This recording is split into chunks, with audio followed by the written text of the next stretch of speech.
بسم اللہ الرحمن الرحیم۔ بسم اللہ الرحمن الرحیم۔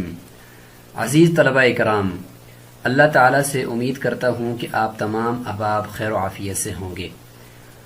آج ہمارا سبق نمبر 3 ہے اور ہدایہ اول میں ہم بات کریں گے آج فقہ کا مفہوم، کیونکہ ہمارا جو موضوع ہے اور جو ہماری کتاب ہے وہ فقہ اسلامی کے موضوع پر لکھی گئی ہے، تو اس لیے ہمیں ضروری ہے کہ ہمارے لیے ہم فقہ کا مفہوم سمجھیں کہ یہ جو فقہ ہے یہ کہتے کسے ہیں اور اس کی ضرورت کیا ہے، اس کی اہمیت کیا ہے۔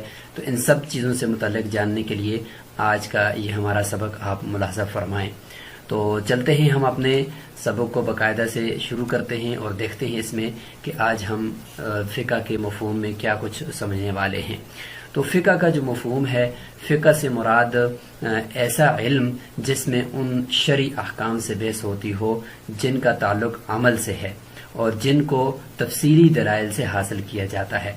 فقہ شریعت اسلامی کی ایک اہم اصطلاح کو بھی کہتے ہیں، لہٰذا یہ ہمیں سمجھ میں آ گیا کہ لغوی معنی بھی انشاءاللہ ہمارے سامنے آئے گا، لیکن خارجی جو مفہوم ہم اگر کسی کو کہتے ہیں بھئی یہ فقیہ ہے اور یہ فقہی مسئلہ ہے، اگر ہم یہ سنتے رہتے ہیں تو یہ فقہی مسئلہ یا فقہ یہ ہمارے جو زبانوں پہ چلتا ہے، عرف میں چلتا ہے، تو اس کا عام مفہوم یہی سمجھا جاتا ہے نا کہ شرعی احکام، نماز روزہ کے احکام، حج کے احکام، زکوٰۃ کے احکام اور اسی طریقے سے خرید و فروخت کے احکام، یہ شریعت اسلامی کے اندر جتنے بھی احکامات ہیں کہ یہ چیز جائز ہے، یہ ناجائز ہے، اس کو اس طریقے سے کیا جائے، اس کو اس طریقے سے کیا جائے، یہ اس کا شرعی طریقہ ہے، تو یہ جتنے بھی ہیں ان کو احکام کہا جاتے ہیں اور انہی احکامات کی اس مجموعے کا نام فقہ ہے اور اس کو تفصیلی دلائل سے حاصل کیا جائے۔ تفصیلی دلائل کیا ہیں؟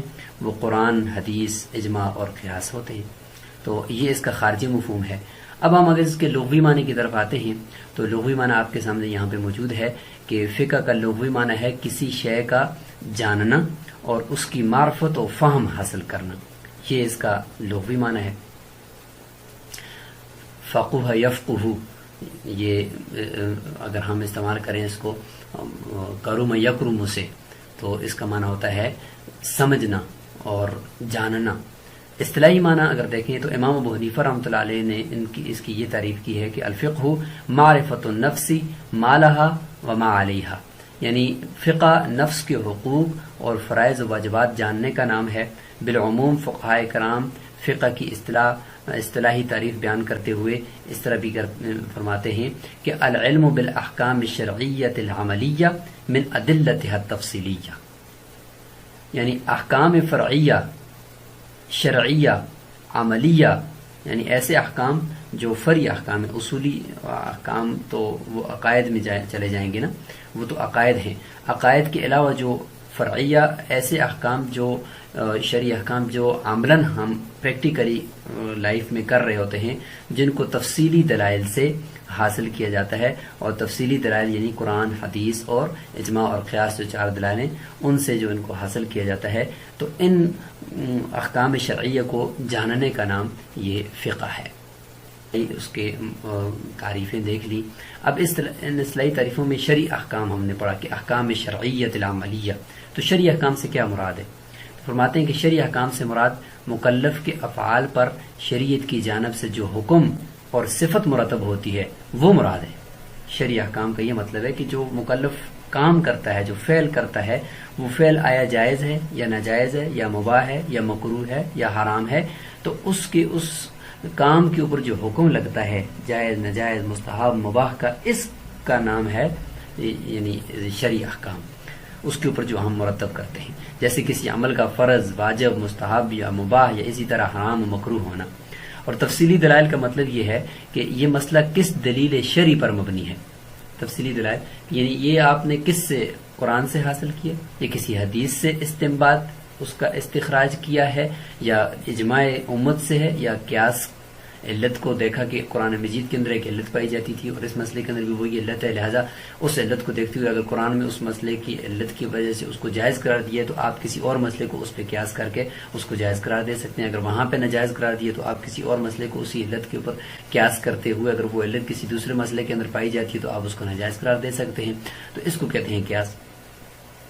اسی طرح حکم اور دلیل کے درمیان ارتباط، باہمی جو ربط ہے، اس کو جاننا کہ یہ حکم ہے، یہ اس کی دلیل ہے، یہ حکم ہے، یہ فلاں دلیل سے ثابت ہے، اس کا نام بھی فقہ ہے اور یہ بھی فقہ میں شامل ہے. علامہ ابن خلدون رحمہ اللہ نے فقہ کی تعریف میں یہ لکھا ہے کہ افعال مکلفین کی بابت اس حیثیت سے احکام الہی کے جاننے کا نام فقہ ہے کہ وہ واجب ہیں یا محظور ہیں، یعنی ممنوع ہیں.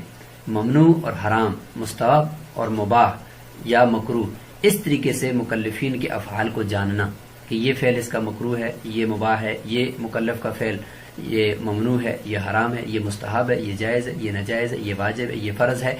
اس طریقے سے جو آپ افعال کو جاننے کی کوشش کریں گے اسی کا نام فقہ ہے. بس یہ اس کا سادہ سا اور مختصر مفہوم ہے. تو مندرجہ بالا جتنی بھی تعریفات ہیں ان سے ہمیں یہ بات سمجھ میں آئی اور اس سے یہ بات واضح ہوئی کہ فقہ اسلامی سے مراد ایسا علم و فہم جس کے ذریعے قرآن و حدیث کے معنی، اشارات کا علم ہو جائے اور احکامات کی مخصوص دلائل کے ذریعے سے معرفت حاصل ہو جائے. جیسے نماز کی فرضیت کا علم ہے، اقیم الصلاۃ کے ذریعے حاصل ہوا ہمیں. تو نماز کی فرضیت کی دلیل کیا ہوئی؟ اقیم الصلاۃ. تو ان دلائل سے ان احکامات کا حاصل ہونا اور اس کا علم ہو جانا اس کو فقہ کہتے ہیں. زکوٰۃ کی فرضیت کا علم آت الزکوٰۃ کے ذریعے سے حاصل ہوا. تو یہ ہمیں پتہ چل گیا کہ آت الزکوٰۃ سے زکوٰۃ کا حکم نکلا. پھر زکوٰۃ کے تفصیلی احکامات کچھ اجماع سے، کچھ قیاس سے، کچھ احادیث سے ملے تو ہم یہ جانیں گے کہ اچھا یہ مسئلہ ادھر سے ملا، اس کو کہتے ہیں فقہ. اب یہ جائز ہے، یہ ناجائز ہے، یہ جو چیزیں ہمیں پتہ چل رہی ہیں روزمرہ کی ہمارے زندگی کے اندر جو امور ہیں ان کے بارے میں، تو اسی کا نام فقہ ہے.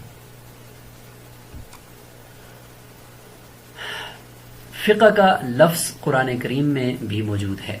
چند آیات آپ کے سامنے ہیں، ملاحظہ فرمائیں کہ وما كان المؤمنون لينفروا كافة فلولا نفر من كل فرقة منهم طائفة ليتفقهوا في الدين. یہاں پہ دیکھیں یہ ایک جماعت ان لوگوں میں سے ایسی کیوں نہیں ہے کہ جو جائے اور دین کے اندر سمجھ بوجھ حاصل کرے اور آ کر اپنی قوم کو سکھائے.